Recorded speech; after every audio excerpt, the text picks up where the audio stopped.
কিরে বন্ধু কি অবস্থা? এই তো মামা আলহামদুলিল্লাহ ভালো। কিরে হ্যাঁ গেল একেবারে তাহলে কি হ্যাঁ ঝামেলা নাকি?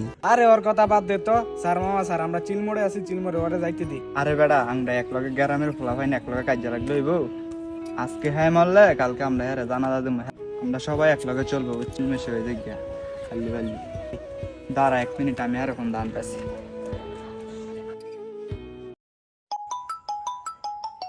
হ্যালো, কি ক?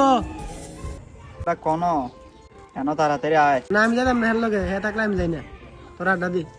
আমার বন্ধুত্ব করছম, যদি এক্ষুনি তুই আর না আয়স, আজকের পরের থেকে তোর আর আমার বন্ধুত্ব এখানে শেষ। এই কথাটা মনে রাখিস তুই। আরে তুই কই আসছিস দিকে আমি আইতাছি, নাহলে আমি জীবনও হের লগে দেখা করতাম, আইলাম আল্লাহ হের লগে আমার কোনো সম্পর্ক রাখতাম না। তুই কই আসছিস দিকে আমি আইতাছি, দাঁড়া।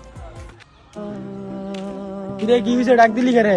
আরে বেড়া আমরা এক লগের ফোলা বাইন হ্যাঁ লগে গেঞ্জাম করলে চলবো? হ্যাঁ মরলে আমরা 2 দিন পরে কবর দিতে ঠান্ডা লাগ। বেড়া এনে আয়া ব, তোর লগে কথা আছে ব।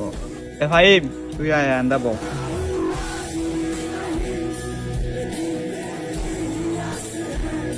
বেড়া এরকম করলে হইব? তোরা শুরু করতে বন্ধু আছিলি, আমি তো তখন দেই নাই তোরা এরকম করতে।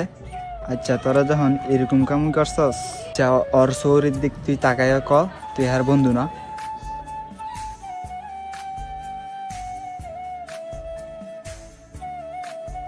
কিরে কি হইলো, পারলি না তো বন্ধুত্ব বলতে? কিরে পারলি না তো তোর বন্ধুত্ব রাগ করে রাখতে দে, তোর আমি হাত দিয়ে ভুলে গেলি গা। চল আজকে বড় ভাই হিসাবে আজকে আমি ট্রিট দেবো তাকে। তোর লগে অনেকদিন ধরে কথা হয় না রে।